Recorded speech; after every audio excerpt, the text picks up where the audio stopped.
Hello guys, Quiz James here again, and atong ipadayon ang part 2 sa to ang factoring quadratic trinomials. So previously, if nakatana mo sa atong first video, atong gi-factor ang such trinomials wherein ang ilahang coefficient sa quadratic term is just 1. But what if we encounter such quadratic trinomials na dili na 1 ang iyahang coefficient? So we will solve or factor such trinomials with these examples. Number 5 is we have 2b squared minus b minus 10. So one thing na itong observe sa iyang quadratic term is that dili 1 ang coefficient sa iyahang quadratic term, which is 2. So, kuya, how do we factor these things? So, basically, may counter or magamit gyapon nato ang process na atong gibuhat sa atong first video. It's just that na lang siya tweaks nga atong button with this polynomial, with this trinomial rather. So, first thing natong button here is that atong i-multiply ang kaning quadratic term na to, ang coefficient sa to quadratic term with the constant term. Okay? And with that, natay mo ko ang result na okay, ang mabili na lang sa itong b squared is b squared na siya. Okay? And this now becomes minus b, and 10 times 2 gives us negative 20. So we have our revised trinomial, which is b squared minus b minus 20.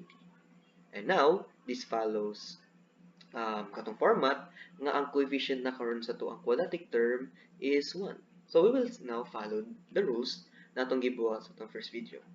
So as a recall, atong gamiton ang iyang sign sa to ang constant term and sa linear term.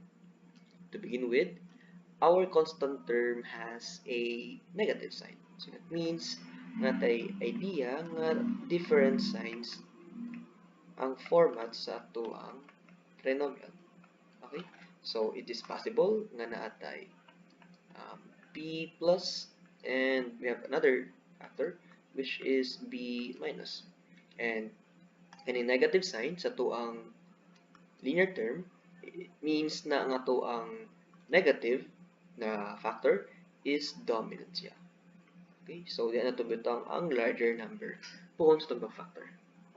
And now, with respect sa ato ang numbers nga itong ibutang diya, ato lang kaon ang iyang sum. Sa ato ang negative b, so negative b man siya since negative b is just negative 1b, atong kaon ang negative 1 as sum. Okay? So, dapat daw ang two numbers atong butang kay na isang nga negative 1 and negative 20 pod as well ang iyang product. Okay? So, again, atong lista ang factors ni 20. So, nalantay 1 times 20, napuntay 2 times 10, and napuntay 4 times 5. Okay?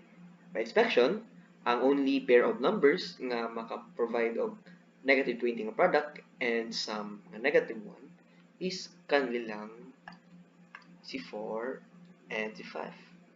Okay? So 4 and 5 lang possible kay 5 minus 4 gives us 1. But the question is, kuya, ano na ito ibutang ang negative sign? Balik lang ta di yung concept wherein negative ang dominant number.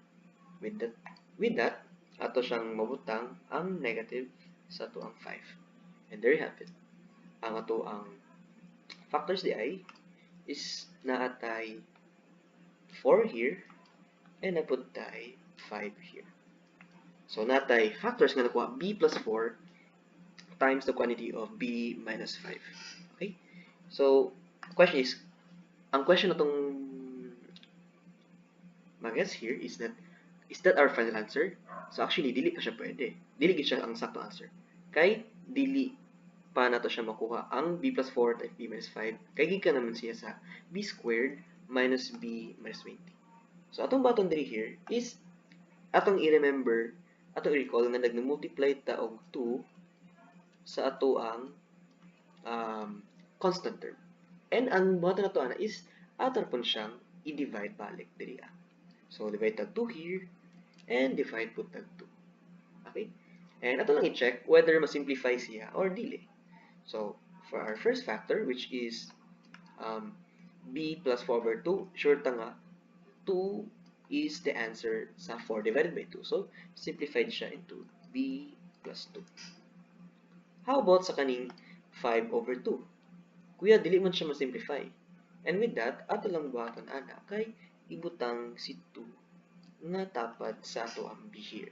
And with that, the factor na 2b minus 5.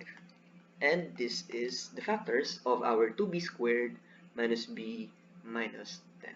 Okay, so to check that with FOIL method, so our first is b times 2b, so naatay 2b squared.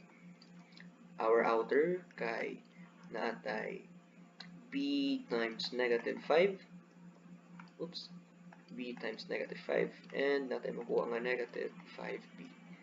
Sa ato ang inner, kay napuntay 2 times 2b, which is 4b, and we have our last terms is 2 and negative 5. So, natin makuha here nga negative 10. And if ato siyang isang tanan, natin makuha nga 2b squared minus b, kay negative 5 plus 4 is negative 1, and minus 10, which is the same lang sa ato ang example sa number 5. So, our answer is, again, b plus 2 and 2b times 5 as the factors. Next example is we have 3k squared plus 10k plus 8. So again, ang coefficient lang sa ato ang quadratic term is not 1. So atong button na is ato siya i-multiply sa ato ang constant term. Okay? Multiply. So, ang atong result here is natay makuha nga k squared na lang plus 10k plus 24. Okay? And we'll follow din the format na ang coefficient niya is 1.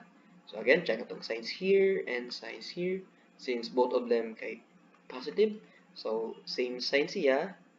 Okay, positive man to ang constant term, and at the same time, both of them kay positive. Since plus man po siya. Ang ato ang linear term. So, atong button na yan is ato siyang masuwatan na format na something k plus and k plus po siya as well. So atong button here is we need to find two numbers na mag-sum of plus 10 and plus 24 pod as the product of those two numbers nga ito mabutang diri. Okay, so ilistan tong factors.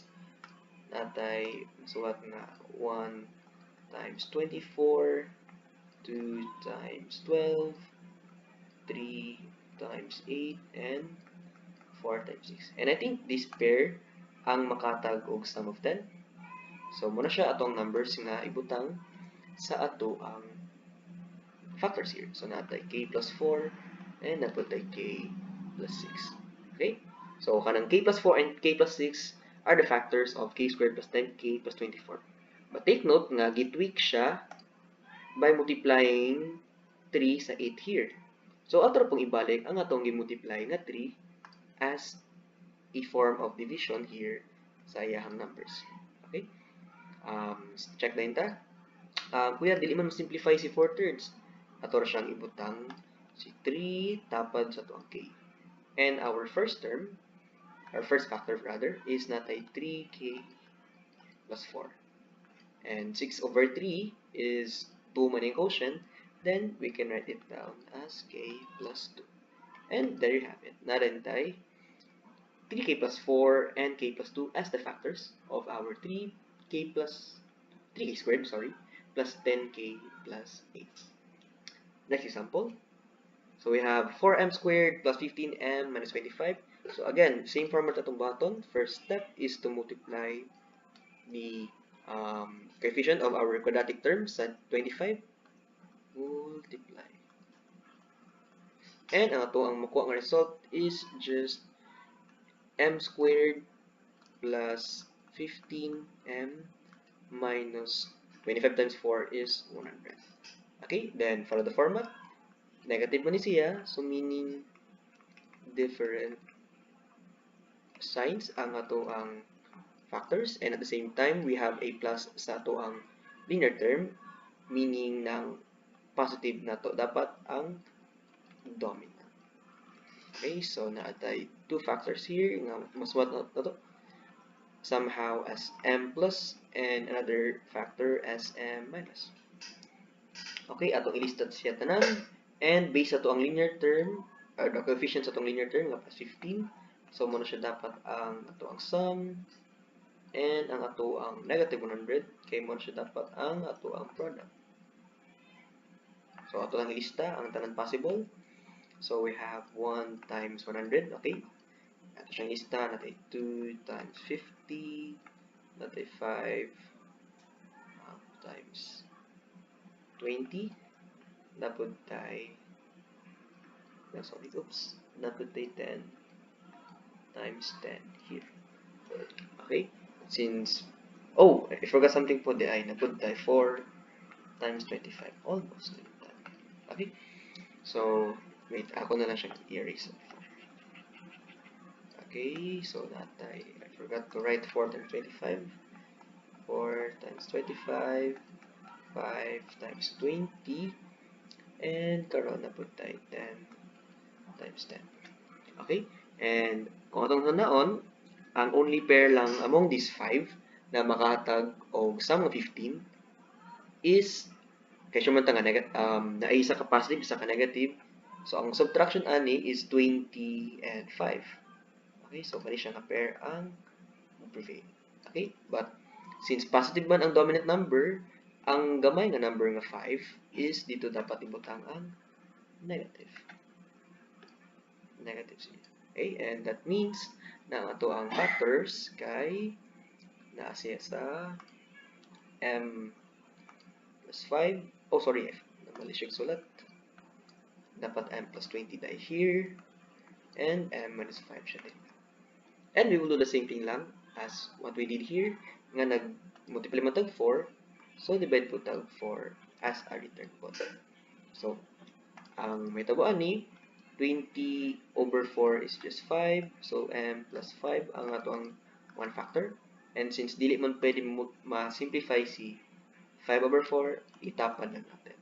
And ang atong makuha din here is we have 4m minus 5.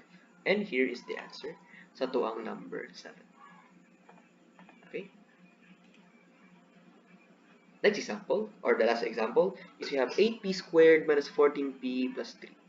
Again, the coefficient of our quadratic term is not 1, so ito na siyang i-multiply instead sa ato ang 3, which is the constant term. Ato ang matwig na polynomial here is we have, na tayo masulat dapat here na p squared na lang minus 14p plus 24. Okay? And following the format, since 1 naman ang coefficient, atong i-check ang iyang signs. So, meaning positive siya. So, same signs siya. But, ang iyang signs nga parehas kay both negative siya. Okay, so we have this idea na iyang factors kay puro siya p minus and p minus puro siya here. Okay, so atong button ni here is atong gamitan ang coefficients. So dapat negative 14 ang sum sa numbers and plus 24 pod ang iyahang product. Okay?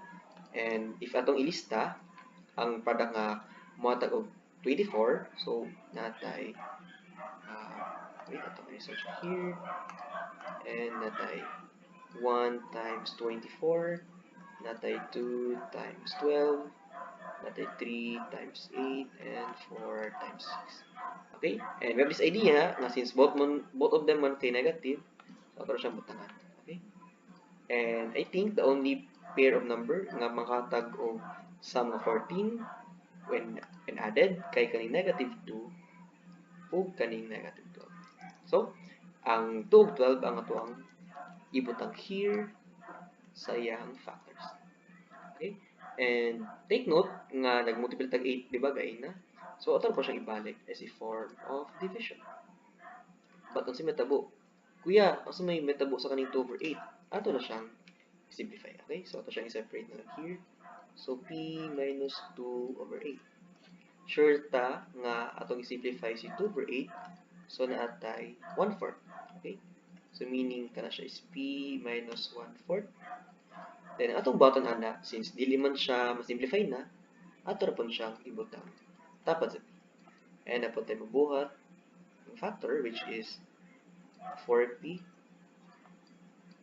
minus 1. Okay, so meaning ani ang isang factor is natay 4P minus 1. Okay, and we will do the same thing lang as 12 over 8.